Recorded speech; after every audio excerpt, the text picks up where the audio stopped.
This is private property. A man searching for vengeance. A cold-blooded murder in broad daylight. Triggered by an event that took place at 36,000 feet. When the trip of a lifetime turns into the worst civilian plane crash in German history. Investigators must find out how two highly advanced aircraft could be in exactly the same spot at exactly the same time.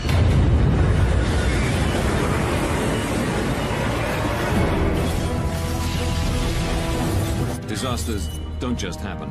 They're triggered by a chain of critical events. Unravel the fateful decisions in those final seconds from disaster.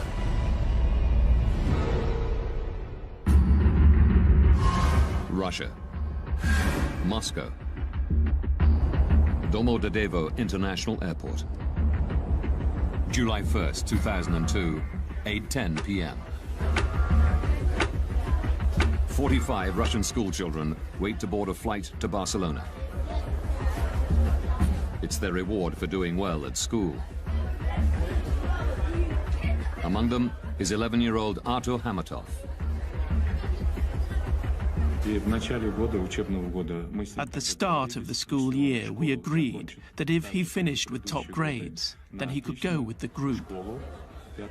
When I came back from work one evening, he came up to me and showed me his school report card and said, "Dad, look, I kept my word." And he looked at me with a question in his eyes, and I said, "Good, I promise you can go." The children are from Ufa in central Russia. They've been delayed in Moscow because they missed their original flight. A replacement has been chartered to take them to Spain. Flight BTC 2937 is now ready for boarding. Also on the flight are Svetlana Kaloyeva and her children, Konstantin and Diana. They're visiting their father, who's been working in Spain for a year and a half.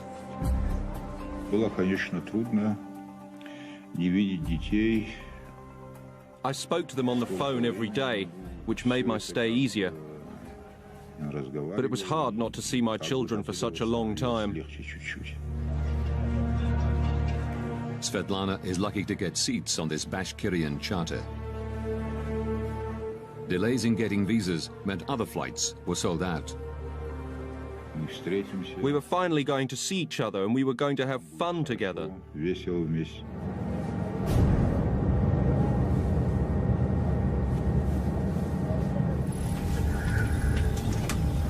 The crew complete final preparations. Дамы и господа, вас приветствует капитан корабля. Добро пожаловать на борт башкирских авиалиний.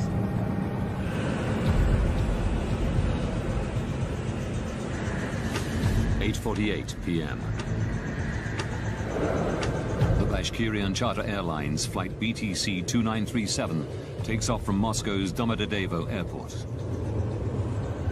Distance to Barcelona, 3,000 kilometers. Estimated flight time, 4 hours, 20 minutes. Switzerland. Zurich Area Control Center. 11 p.m. 35-year-old Danish-born air traffic controller Peter Nielsen is working the night shift. He and one other controller are managing a sector of airspace above eastern Switzerland and part of southwestern Germany. By day, this is one of the busiest crossroads in Europe. But at night, traffic slows down to a trickle, with only a few planes at any given time. Peter Nielsen's colleague goes on a break. Nielsen is solely responsible for all Zurich area airspace. He sets one radar for traffic passing through his sector, and the other for planes coming into land at nearby Friedrichshafen Airport. But after 11 p.m., there are no scheduled landings. Nielsen can concentrate exclusively on passing traffic.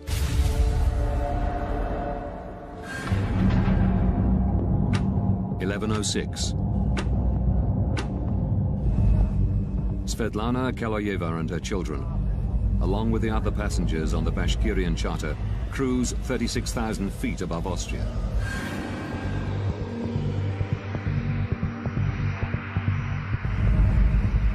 They're scheduled to arrive in Barcelona in just over 2 hours. 600 kilometers away, a DHL Boeing 757 takes off from Bergamo in Italy. Destination, Brussels. The captain and the co-pilot are the only people on board.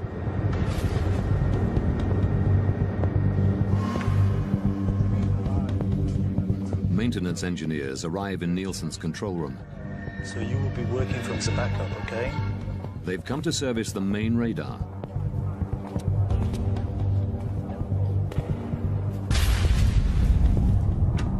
(11:21). The DHL cargo plane, flight DHX 611, enters Nielsen's airspace.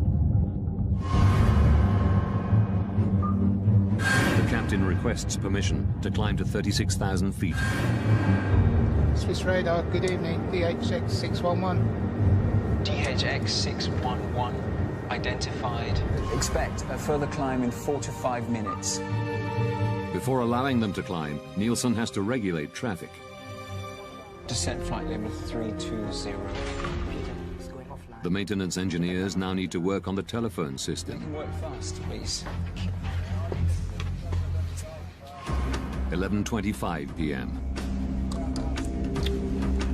An unexpected plane is approaching Friedrichshafen.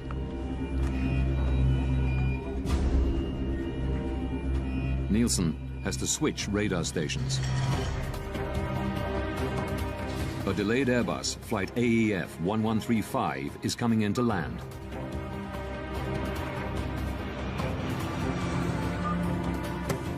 He calls the airport's control tower to let them know.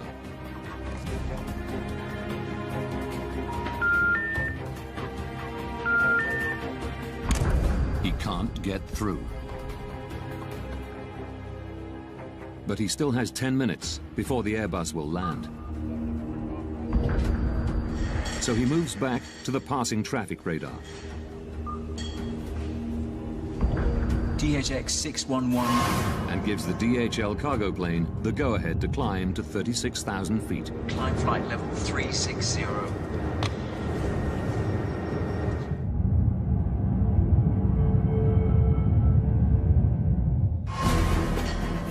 Nielsen then returns to the Airbus and calls Friedrichshafen Airport again.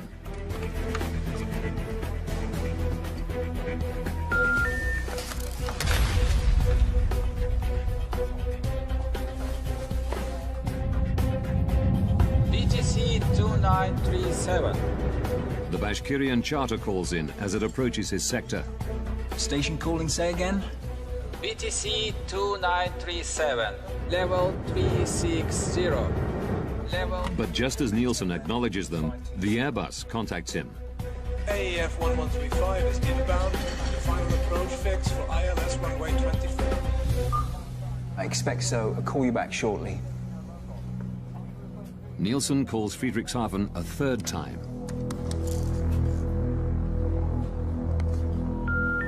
Die gewünschte Verbindung ist nicht möglich.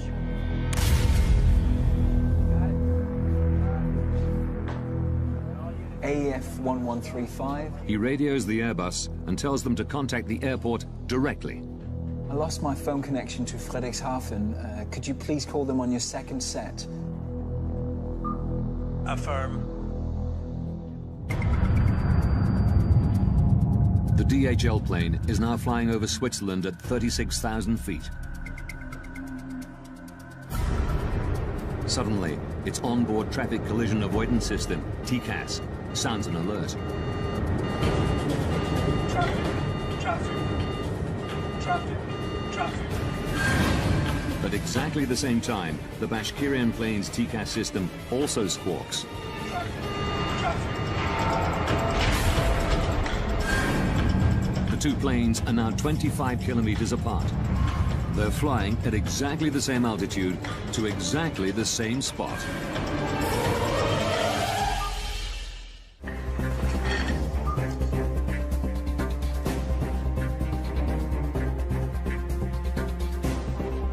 Peter Nielsen suddenly realizes he has an urgent problem. BTC 2937. He immediately tells the Russian pilots to descend. Set flight level 350. Expedite, I have crossing traffic. Seconds later, their TCAS system says the exact opposite. Climb, climb, climb, climb. Es ist klein. Climb, climb, climb, climb. At the same time, the DHL's TCAS tells it to descend. Descend, descend.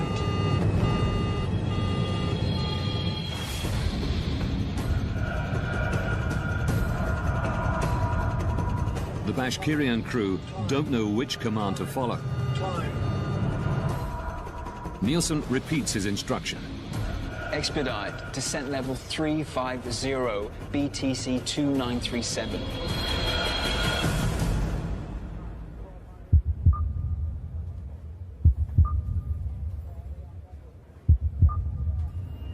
When he sees that they followed his orders, Nielsen tells them that the DHL plane is approaching from their right-hand side. We have traffic at your 2 o'clock position, now at 360. He switches back to the Airbus.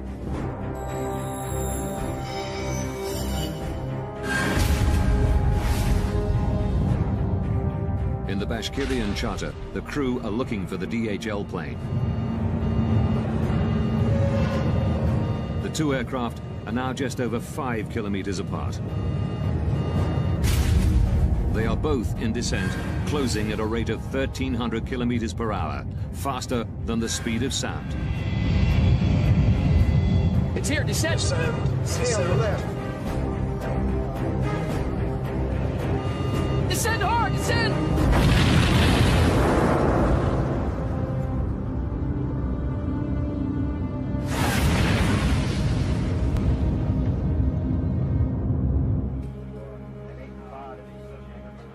11:35 p.m. AEF 1135. The Airbus crew have finally made contact with Friedrichshafen Airport. Can we go, Friedrichshafen? Nielsen can now hand over the plane. Affirm, bye-bye.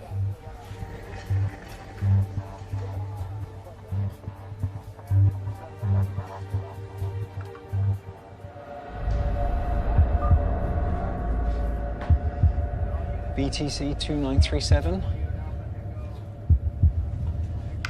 BTC 2937.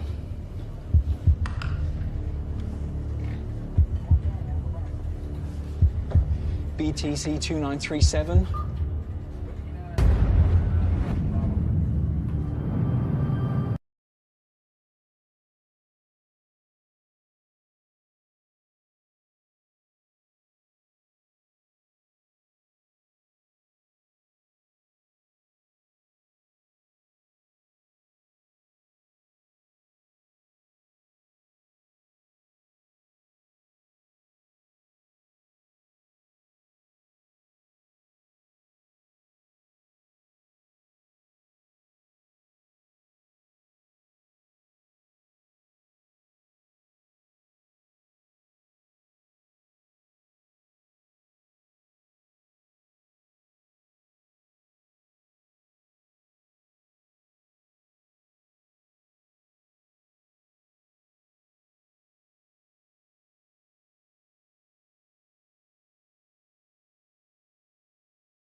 Within days, the victims' families arrive at the scene.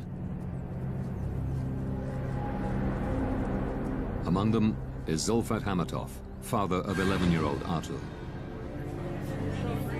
Через 2 дня мы полетели в Германию. Это был шок. Мы все были в шоке. It was a shock. Многие падали. Many parents were fainting when we saw the broken plane wings, the broken tail. Разъютый хвост.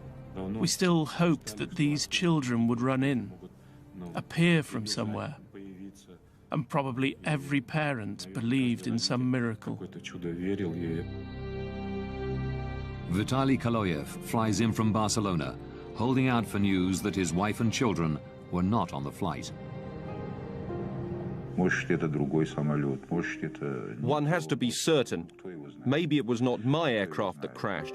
Maybe something else had happened. Who can know without proof? Investigators confirm his worst fears. 71 people on board the two planes are now confirmed dead. It is the worst civilian aircraft accident that Germany has ever seen. In an industry protected by multiple and highly advanced safety systems, how could this happen? Now, by rewinding the events of that day, and by going deep into the investigation, we can reveal the calamitous chain of events that brought two planes to exactly the same spot at exactly the same time.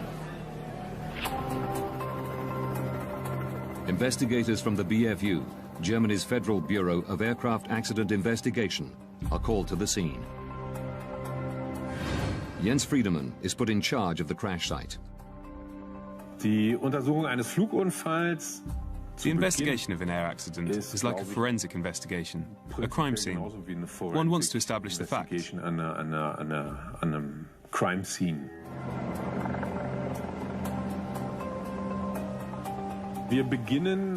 At the accident site, we start in total chaos.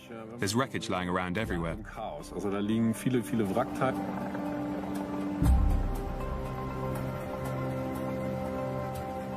Friedemann can take nothing for granted. Not even that the two planes collided. Two aircraft were in the air. Whether they had collided or just flown past each other too close and lost control, or something like that, we just didn't know. Without the black boxes, Friedemann must try to work out what happened by examining the shattered fragments of wreckage. Key pieces are brought to a specialized storage facility in northern Germany.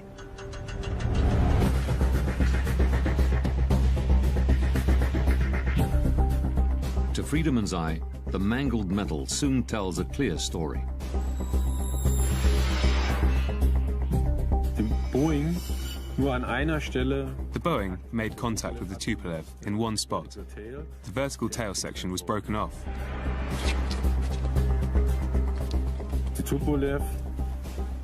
The Tupolev was damaged around the left wing and on the left-hand side of the fuselage. There was also evidence of a collision on the underside of the right wing. The wreckage reveals that the DHL cargo plane and the Bashkirian charter did collide mid-air. We now know what happened. The question is, why did it happen? How could it happen that they got so close? At the crash site, amidst the fragmented pieces of the two planes, investigators have finally found what they've been looking for: the black boxes from both planes.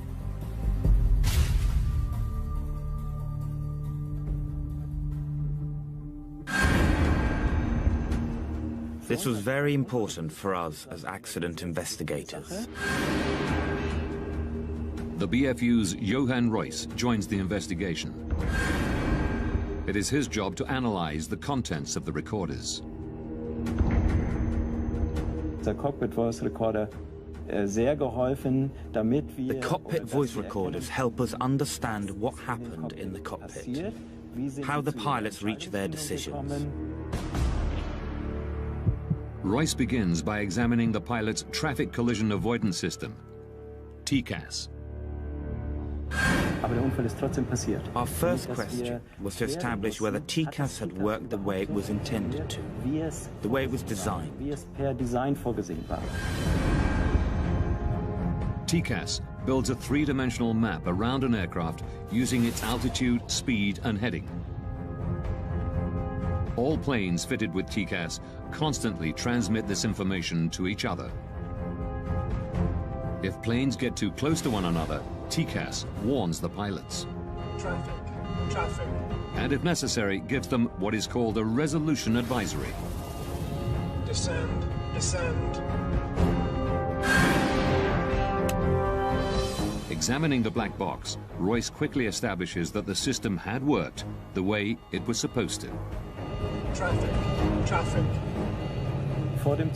Before the collision, both TCAS systems generated and displayed a resolution advisory. The Russian Tupolev was instructed to climb, and the DHL Boeing to descend. If the aircraft had followed these instructions, there would have been no collision. But while the pilots of the DHL plane obeyed TCAS, descend, descend, the Russian crew did not. Climb, climb.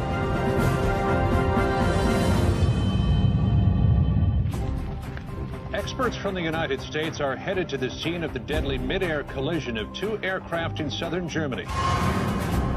The Uberlingen mid-air collision is now world news. The media are speculating freely and looking for someone to blame. The pilot of the Russian plane is said to have ignored repeated instructions from air traffic controllers. Why did the TCAS device meant to avoid collisions, in this case maybe help cause one? And why didn't the Russian plane descend when first ordered? A language problem? Controller commands are always in English. Black box recordings quickly eliminate one theory.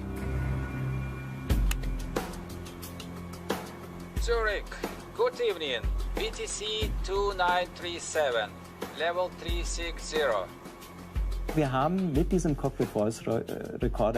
the cockpit voice recorder, we were able to establish that language was not the problem. The Russian crew understood English perfectly well. But the recorders reveal a surprising fact. Climb, climb. This is climb. He's guiding us down. We noticed that there was an instruction from the air traffic controller.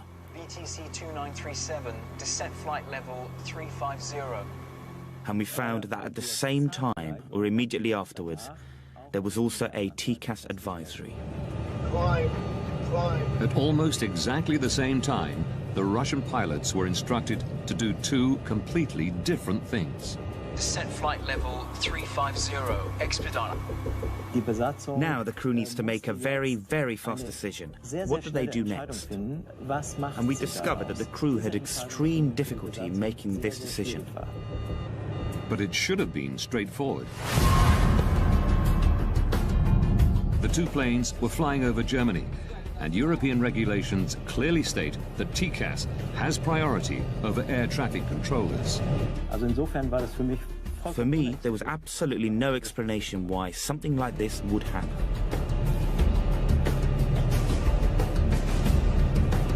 Climb, climb. Why didn't the crew use TCAS the way it could and should be used?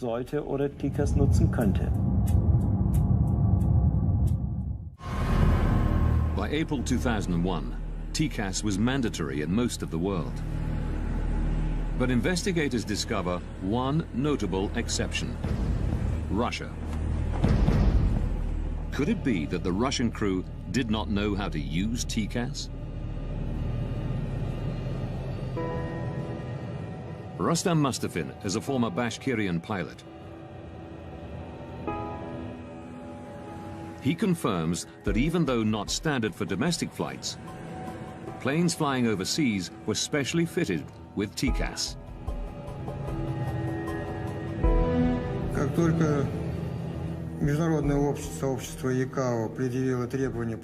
As soon as the TCAS requirement was introduced, the training school of Bashkirian Airlines ensured that our pilots were trained to use the system. Mustafin regularly flew with the pilots of flight BTC 2937. By the time of the disaster, we had acquired extensive experience using it. The crew knew how TCAS worked, but ignored its instructions. The Tupolev's flight manual, the pilot's operational Bible, reveals why. Wir haben aus diesen Handbüchern gelernt, dass we learned from these manuals that the orders from air traffic control always have a higher priority. Immer eine höhere Priorität haben. The operations manual at the time stated that the air traffic control command was to be given precedence over TCAS in the event of the system issuing an alert. It said that the air traffic control had the final authority. Contrary to European regulations, the Russian crew were trained to use TCAS only as an advisory system and could choose to follow the controller's instructions if they wanted. They were following TCAS regulations, but Russian style. I would have done exactly what these guys did. I would have carried out the air traffic control command. Suddenly, we were able to understand why the crew acted the way they did. Investigators have discovered why both planes were in descent. While the DHL crew had followed TCAS, the Russian pilots obeyed air traffic control. But this doesn't answer a more basic question. TCAS is meant as a system of last resort. The planes shouldn't be close enough even to trigger it in the first place. Investigators have turned their attention to the air traffic control room. A controller must advise pilots to change altitude at least 2 minutes before a potential conflict. But Peter Nielsen didn't tell the Russian crew to descend until just 43 seconds before collision. BTC 2937 descent. Warum ist die Anweisung für die Why did the air traffic controller issue the separation order so late? So spät, so late that the danger of an accident actually existed. Eines Unfalls tatsächlich gegeben war. Through shift logs and interviews, investigators learned that Nielsen was the only air traffic controller on duty on the night of July the 1st. Official Skyguide policy is to have a minimum of 2 air traffic controllers on duty at any given time. Investigators learned that it had become standard procedure at Skyguide for one controller to go on an extended break during the night shift. Tom Larsen was a close friend of Nielsen's, working alongside him for many years. The way that Peter was doing night shift, we did that all the time. There would only be one controller because there was very little traffic. Between 11 p.m. and 6 a.m., there are no scheduled landings at any of the airports in the area. But then, at about 11:25 on July the 1st, 2002, Nielsen is presented with an unexpected landing. There was an approach into Friedrichshafen Airport, which he had to coordinate. It's very unusual that one aircraft comes at that time for Friedrichshafen. I guess that the controller was a little surprised about that. Regulations state that Nielsen must contact the airport control tower before bringing the delayed plane in for landing. This should be routine.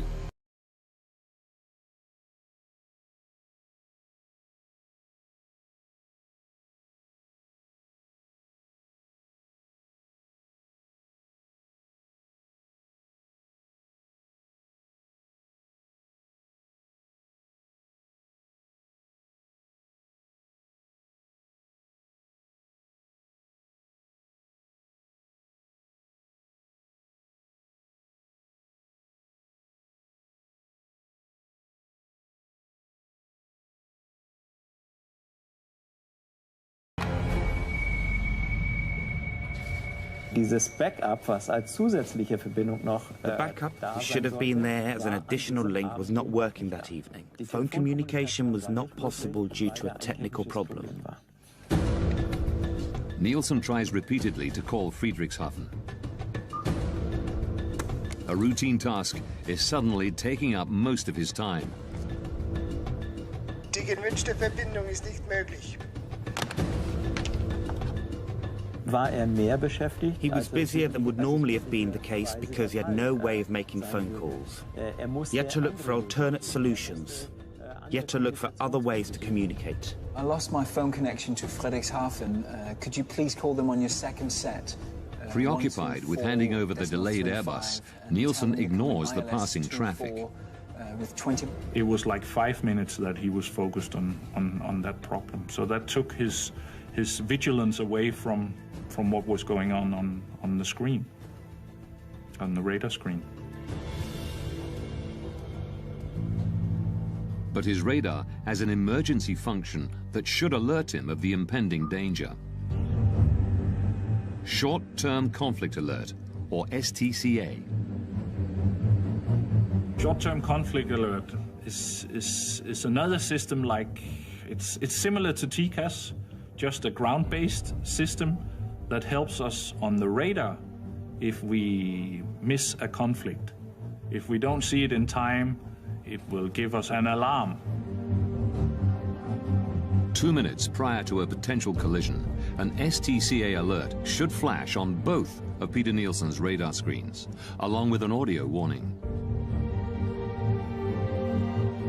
This is exactly what happens 180 kilometers away in Karlsruhe, Germany.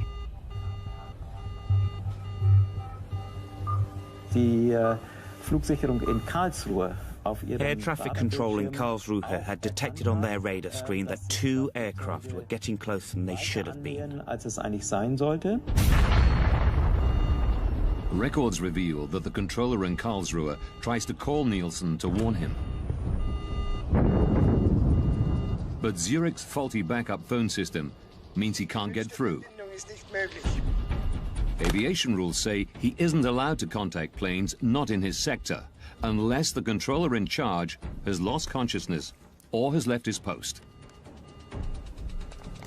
The Karlsruhe ATC decides to stick to protocol and tries calling Nielsen 11 times in total, but he never gets through.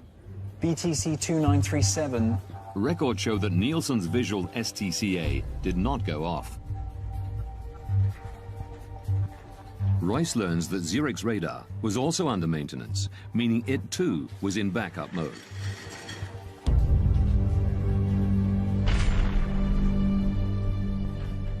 The planned maintenance work on the radar system meant that not all the functions present during normal operations were actually available. In backup mode, there is one particular emergency feature which Nielsen does not have. The visual STCA alarm. It's the final piece of the puzzle to explain why Nielsen didn't order the Russian plane to descend until a mere 43 seconds before collision.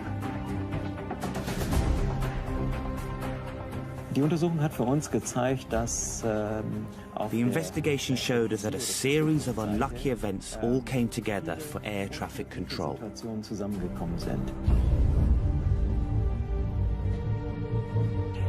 Had Nielsen heard the STCA alarm before the plane's onboard TCAS systems kicked into action, there would have been no conflict and the accident would have been avoided.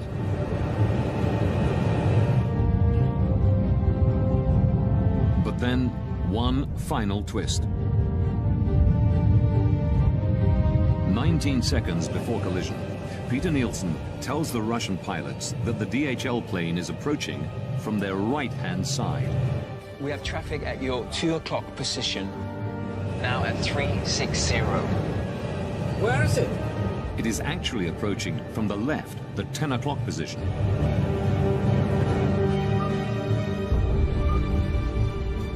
The only explanation investigators can find for this mistake is stress.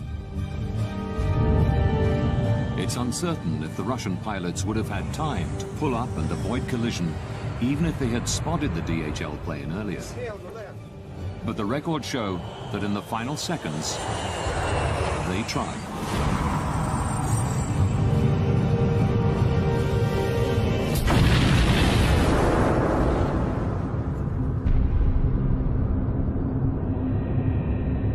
Upon impact, the Bashkirian charter breaks into 4 pieces. Without its tail fin, the DHL cargo plane spins uncontrollably to the ground.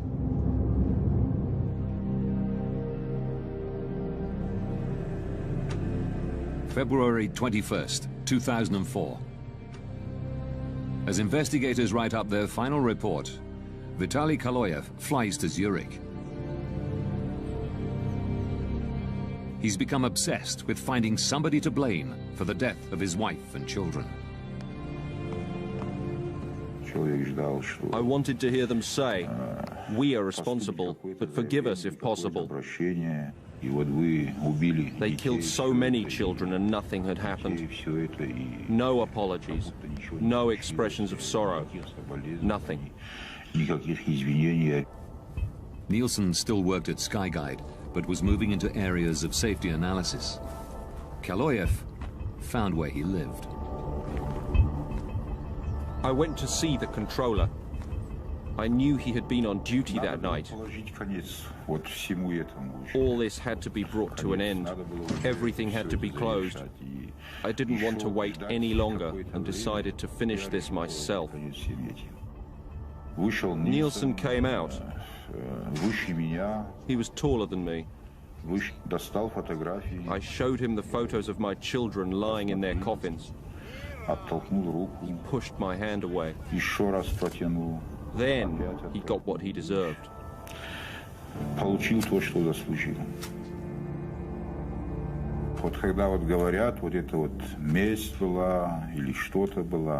You know, some say it was revenge, but revenge is something insignificant.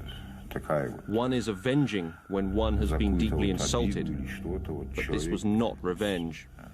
This was punishment.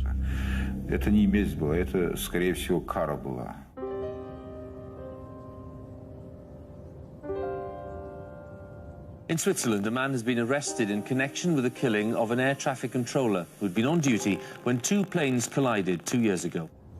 Hunted down and stabbed to death in front of his family. Murdered for a fatal mistake. Peter Nielsen was 36 years old. He and his wife had 3 children. After his arrest, Vitaly Kaloyev is held in a psychiatric institution, while the court decides whether he's mentally fit to stand trial.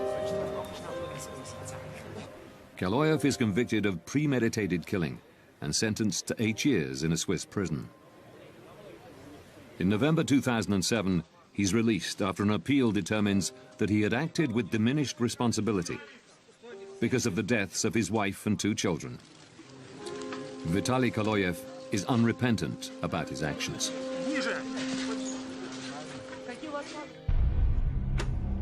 In May 2004, after almost 2 years of painstaking work, the German investigative team publish their final report. It's now possible to rewind the events of that fatal day, following the evidence uncovered during the investigation.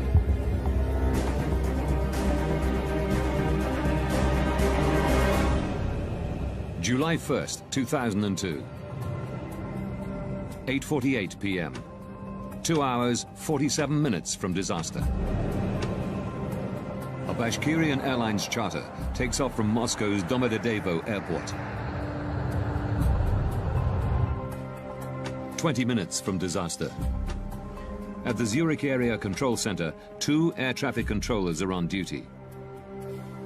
One goes on a break. Peter Nielsen is now working alone. 12 minutes, 33 seconds from disaster. A DHL cargo plane enters Nielsen's airspace and requests permission to climb to 36,000 feet. 9 minutes, 49 seconds from disaster. A delayed Airbus is coming in to land at Friedrichshafen Airport. Nielsen tries to call the airport to hand over the flight. But his phone system is in backup mode due to maintenance, and the backup system has a fault. 5 minutes, 21 seconds from disaster. The Bashkirian charter radios Nielsen. It's flying at 36,000 feet and is about to enter his airspace. Good evening, BTC 2937. 2 minutes from disaster. The Bashkirian and DHL planes are now at the same altitude, less than 44 kilometers apart, closing in on each other faster than the speed of sound. The Short-Term Conflict Alert, or STCA, should now warn Nielsen of the impending collision. But his radar is also in backup mode, so the STCA is not fully functioning. 43 seconds from disaster. Nielsen finally notices that the two planes are on a collision course. He immediately tells the Russian pilots to descend. Descent flight level 350. Seconds later, TCAS goes off in both planes. It tells the DHL pilots to descend. Descend, descend. And the Russian crew to climb. Climb. He's guiding us down. Nielsen is unaware that both planes have been issued advisories. He repeats his instructions to the Russian pilots. Descent flight level 3. Russian guidelines allow pilots to make their own decisions in such conflict situations. Here, they follow Nielsen's command. Both planes are now in descent. 19 seconds from disaster. Nielsen believes the conflict is resolved. But before signing off, he tells the Russian crew that the DHL plane is approaching from the right. In fact, it's approaching from the left. 3 seconds from disaster. The Russian crew have spotted the DHL plane. They pull up, but it's too late. Descend hard, descend!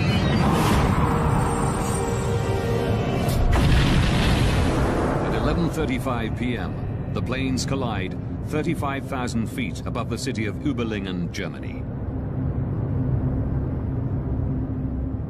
All 71 people on board the two planes die.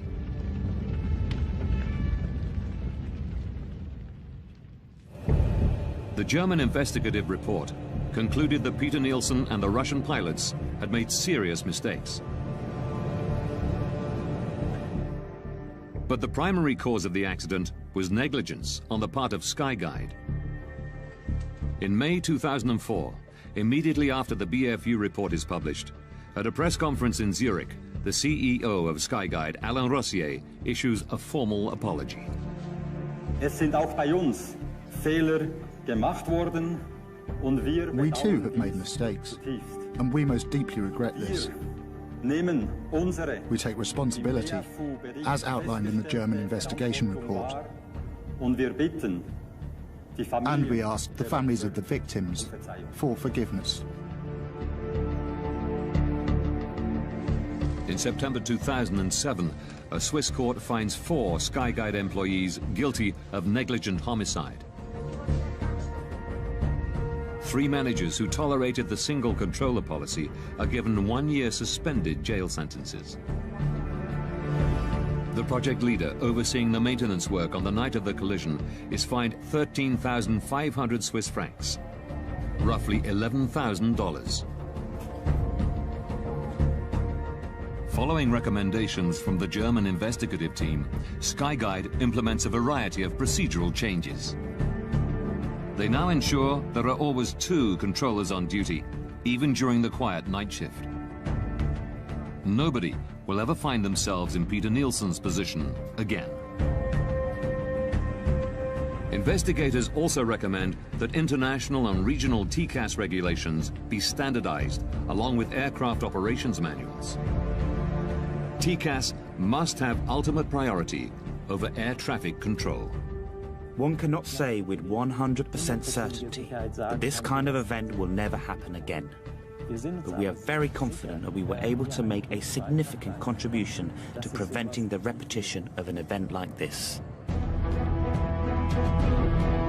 Don't miss extreme angling in brand new Wicked Tuna, continuing on Sunday nights at 9, only on National Geographic Channel. Seconds from Disaster is back next. My phone connection to Frederikshavn. Could you please call them on your second set? Affirm. The DHL plane is now flying over Switzerland at 36,000 feet. Suddenly, its onboard traffic collision avoidance system, TCAS, sounds an alert. Traffic. At exactly the same time, the Bashkirian plane's TCAS system also squawks.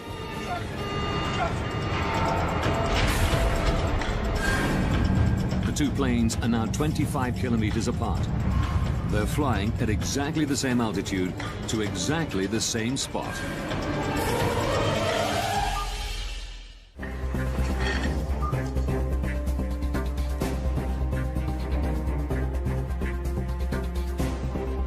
Peter Nielsen suddenly realizes he has an urgent problem.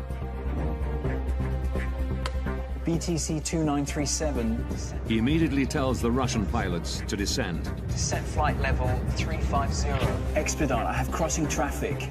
Seconds later, their TCAS system says the exact opposite. Climb. Es ist klein. Climb. At the same time, the DHL's TCAS tells it to descend. Descend.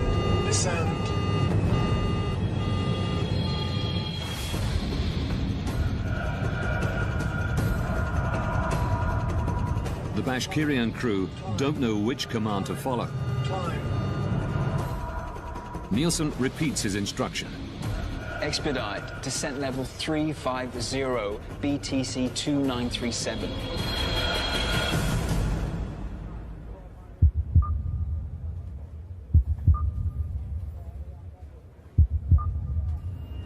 When he sees that they followed his orders, Nielsen tells them that the DHL plane is approaching from their right-hand side.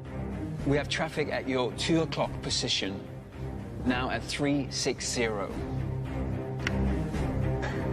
He switches back to the Airbus.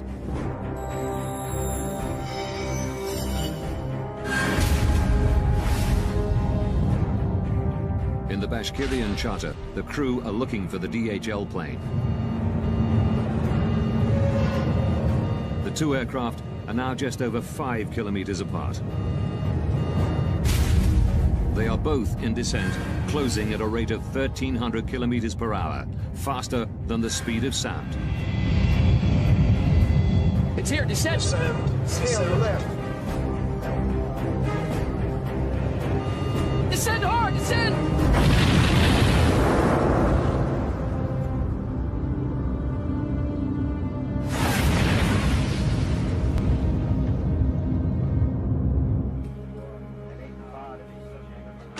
11:35 p.m. AEF 1135. The Airbus crew have finally made contact with Friedrichshafen Airport. Can we go, Friedrichshafen? Nielsen can now hand over the plane.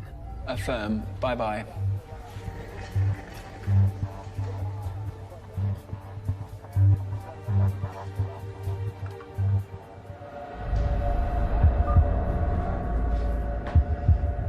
BTC 2937.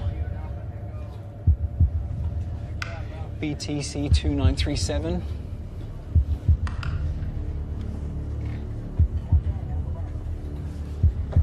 BTC 2937.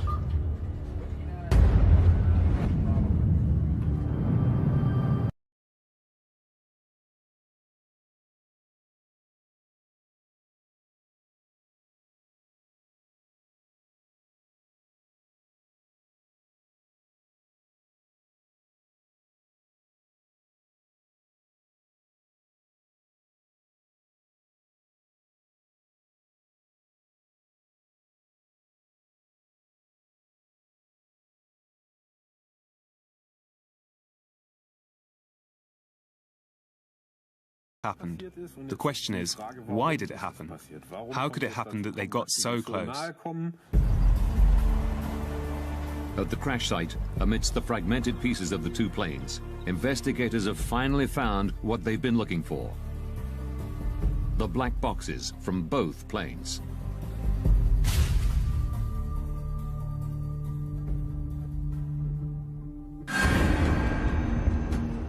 This was very important for us as accident investigators. The BFU's Johan Royce joins the investigation. It is his job to analyze the contents of the recorders. The cockpit voice recorder sehr geholfen, damit wir the cockpit voice recorders help us understand what happened in the cockpit, how the pilots reach their decisions. Royce begins by examining the pilot's traffic collision avoidance system, TCAS. Our first question was to establish whether TCAS had worked the way it was intended to, the way it was designed. TCAS builds a three-dimensional map around an aircraft using its altitude, speed, and heading. All planes fitted with TCAS constantly transmit this information to each other. If planes get too close to one another, TCAS warns the pilots. Traffic, traffic. And if necessary, gives them what is called a resolution advisory. Descend, descend. Examining the black box, Royce quickly establishes that the system had worked the way it was supposed to. Traffic, traffic. Before the collision, both TCAS systems generated and displayed a resolution advisory. The Russian Tupolev was instructed to climb, and the DHL Boeing to descend. If the aircraft had followed these instructions, there would have been no collision. But while the pilots of the DHL plane obeyed TCAS, descend, descend, the Russian crew did not. Climb, climb.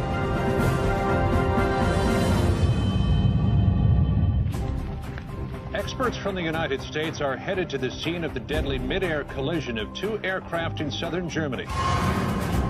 The Überlingen mid-air collision is now world news. The media are speculating freely and looking for someone to blame. The pilot of the Russian plane is said to have ignored repeated instructions from air traffic controllers. Why did the TCAS device meant to avoid collisions, in this case maybe help cause one? And why didn't the Russian plane descend when first ordered? A language problem? Controller commands are always in English. Black box recordings quickly eliminate one theory. Zurich, good evening. VTC 2937, level 360. Wir haben mit diesem Cockpit Voice Recorder With the cockpit voice recorder, we were able to establish that language was not the problem. The Russian crew understood English perfectly well. But the recorders reveal a surprising fact. Climb, climb. This is climb. He's getting us down. We noticed that there was an instruction from the air traffic controller. VTC 2937, descent flight level 350. And we found that at the same time, or immediately afterwards, there was also a TCAS advisory. Climb, climb. At almost exactly the same time, the Russian pilots were instructed to do two completely different things. Descent flight level 350, expedite. Now the crew needs to make a very, very fast decision. What do they do next? And we discovered that the crew had extreme difficulty making this decision. But it should have been straightforward. The two planes were flying over Germany, and European regulations clearly state that TCAS has priority. 662. He sets one radar for traffic passing through his sector, and the other for planes coming into land at nearby Friedrichshafen Airport. But after 11 p.m., there are no scheduled landings. Nielsen can concentrate exclusively on passing traffic.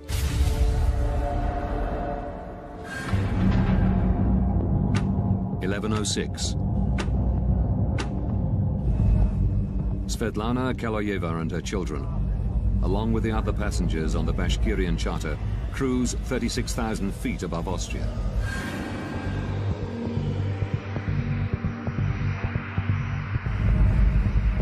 They're scheduled to arrive in Barcelona in just over 2 hours. 600 kilometers away, a DHL Boeing 757 takes off from Bergamo in Italy. Destination, Brussels. The captain and the co-pilot are the only people on board.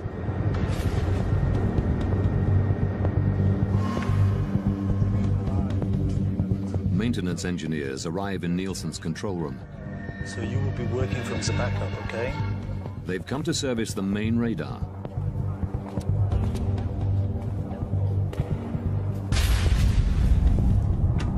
(11:21). The DHL cargo plane, flight DHX 611, enters Nielsen's airspace. The captain requests permission to climb to 36,000 feet. Swiss radar, good evening, DHX 611. DHX 611 identified. Expect a further climb in 4 to 5 minutes. Before allowing them to climb, Nielsen has to regulate traffic. Descent flight level 320. The maintenance engineers now need to work on the telephone system. Work fast, please.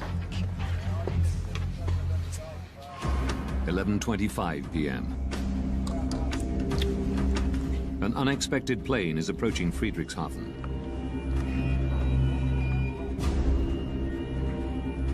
Nielsen has to switch radar stations.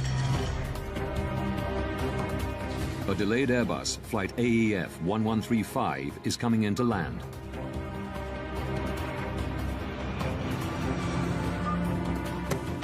He calls the airport's control tower to let them know.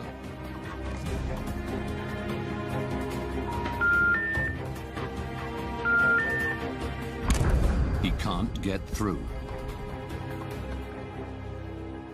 But he still has 10 minutes before the Airbus will land. So he moves back to the passing traffic radar. DHX 611. And gives the DHL cargo plane the go-ahead to climb to 36,000 feet. Climb flight level 360.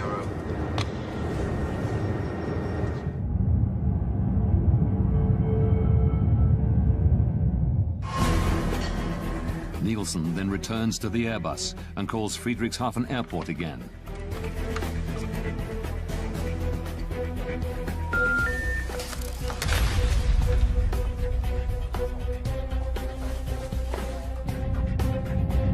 BTC 2937.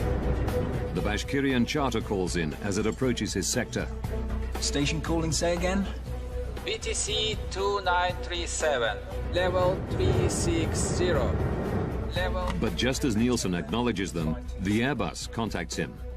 AEF 1135 is inbound. Final approach fix for ILS runway 24. I expect so. I'll call you back shortly.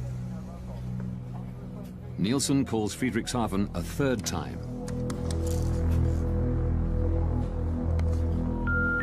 Die gewünschte Verbindung ist nicht möglich.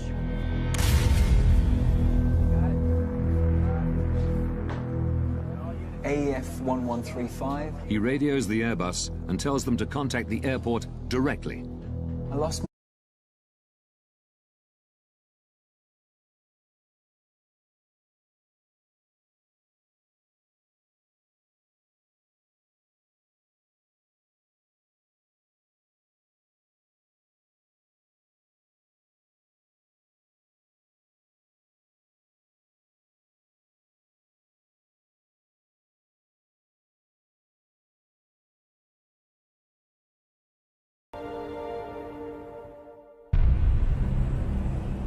Within days, the victims' families arrive at the scene. Among them is Zulfat Hamatov, father of 11-year-old Artur.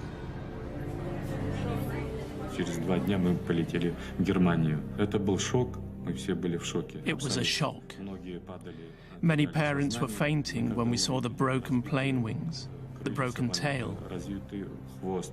We still hoped that these children would run in, appear from somewhere, and probably every parent believed in some miracle. Vitaly Kaloyev flies in from Barcelona, holding out for news that his wife and children were not on the flight. One has to be certain. Maybe it was not my aircraft that crashed. Maybe something else had happened. Who can know without proof? Investigators confirm his worst fears. 71 people on board the two planes are now confirmed dead. It is the worst civilian aircraft accident that Germany has ever seen. In an industry protected by multiple and highly advanced safety systems, how could this happen? Now, by rewinding the events of that day, and by going deep into the investigation, Traffic. we can reveal the calamitous chain of events that brought two planes to exactly the same spot at exactly the same time. Investigators from the BFU, Germany's Federal Bureau of Aircraft Accident Investigation, are called to the scene. Jens Friedemann is put in charge of the crash site. Die Untersuchung eines Flugunfalls. The investigation of an air accident is like a forensic investigation, a crime scene. One wants to establish the facts. Crime scene.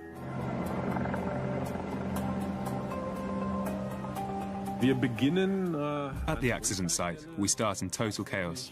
There's wreckage lying around everywhere. Also da liegen viele Wrackteile.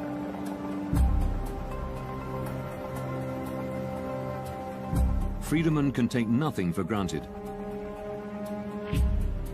Not even that the two planes collided. Two aircraft were in the air. Whether they had collided or just flown past each other too close and lost control, or something like that, we just didn't know. Without the black boxes, Friedemann must try to work out what happened by examining the shattered fragments of wreckage. Key pieces are brought to a specialized storage facility in northern Germany.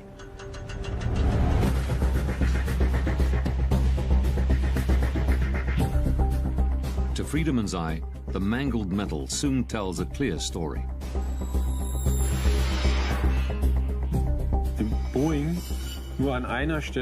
The Boeing made contact with the Tupolev in one spot. The vertical tail section was broken off.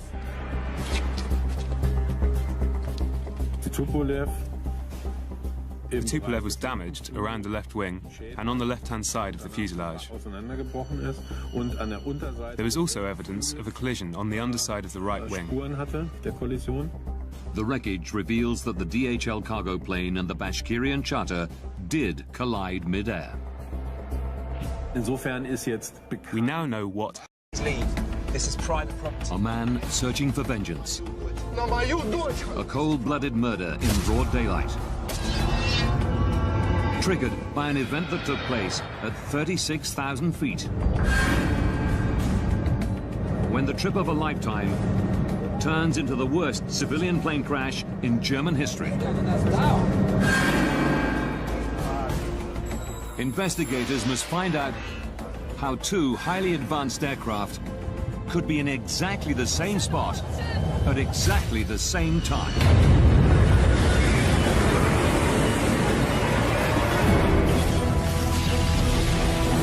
Disasters don't just happen. They're triggered by a chain of critical events. Unravel the fateful decisions in those final seconds from disaster.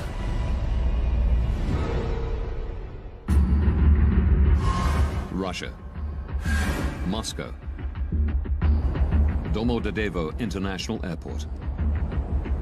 July 1st, 2002, 8:10 p.m. 45 Russian schoolchildren wait to board a flight to Barcelona. It's their reward for doing well at school. Among them is 11-year-old Artur Hamatov. At the start of the school year, we agreed that if he finished with top grades, then he could go with the group.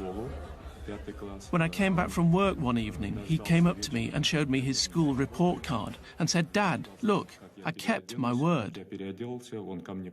And he looked at me with a question in his eyes, and I said, "Good, I promise you can go." The children are from Ufa in central Russia. They've been delayed in Moscow because they missed their original flight. A replacement has been chartered to take them to Spain. Flight BTC 2937 is now ready for boarding. Also on the flight are Svetlana Kaloyeva and her children, Konstantin and Diana. They're visiting their father, who's been working in Spain for a year and a half.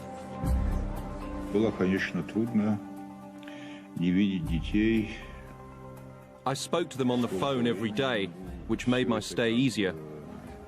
But it was hard not to see my children for such a long time. Svetlana is lucky to get seats on this Bashkirian charter. Delays in getting visas meant other flights were sold out. We were finally going to see each other and we were going to have fun together.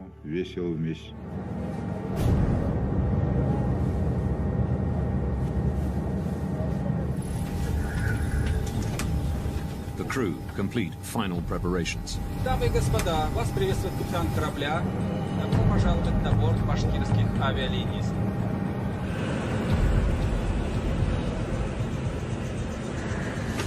8:48 p.m. The Bashkirian Charter Airlines flight BTC 2937 takes off from Moscow's Domodedovo airport.